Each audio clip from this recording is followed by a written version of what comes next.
મારું નામ બાબુભાઈ કિશોરભાઈ પરમાર. મારી પત્ની સાથે આ ઓપરેશનનો એક કેમ્પ હતો, એટલે અમારે એ બેનનો ફોન આવ્યો હતો અઠવાડિયા પહેલાં કે હવે આપણે ઓપરેશન કરાવવાનું છે. એટલે મેં કીધું કાંઈ નસબંધીનું ઓપરેશન માટે અમે આવ્યા હતા. હાજા હુરા જ હતા. અમે આવ્યા ત્યારે સરકારી હોસ્પિટલમાં, અહીંયા કને થાનગઢ સરકારી હોસ્પિટલમાં અહીંયા કને અમારો કેમ્પ હતો. ને ડૉક્ટર રહ્યા ને એ બહારથી આવવાના હતા, ધાંગધ્રાથી આવ્યા.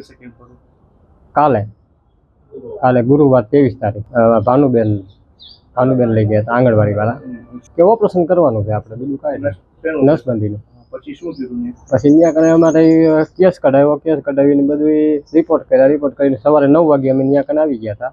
એટલે ભાનુબેનને કીધું કે હવે સાંજે 5 વાગે ડૉક્ટર આવશે, તમે સવારથી તે સાંજ સુધી ત્યાં જ હતા દવાખાનામાં. પછી ઓપરેશનનો પછી 5 વાગે અમારો વારો આવ્યો, એટલે અંદર ઓપરેશન રૂમમાં ગયા.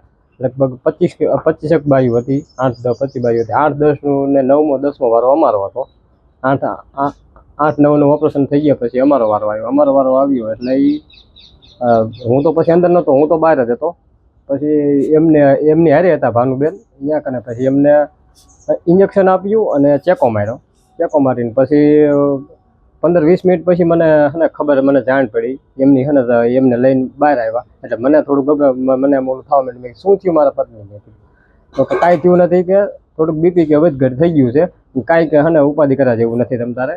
એટલે એમ કરીને પછી પડખેના રૂમમાં ઇમરજન્સી રૂમમાં લઈ ગયા. ને એ ડૉક્ટરો અહીંયાનો અને ઓલા બધા ડૉક્ટરો બધા ત્યાં કને આવીને બધા અહીંયા કને લઈ ગયા. એટલે એની સારવાર એની રીતે કરવા માંડ્યા. પણ આ તો આ બધું ત્યાં કને ડૉક્ટરની જ બેદરકારી છે. અંદર જે કાંઈ વસ્તુ થઈ છે, કર્યું છે, એ અંદરથી જ બધું બનાવ બની ગયેલો હતો. એટલે એ તો અમને તો ખબર પડવા જ દીધી નથી.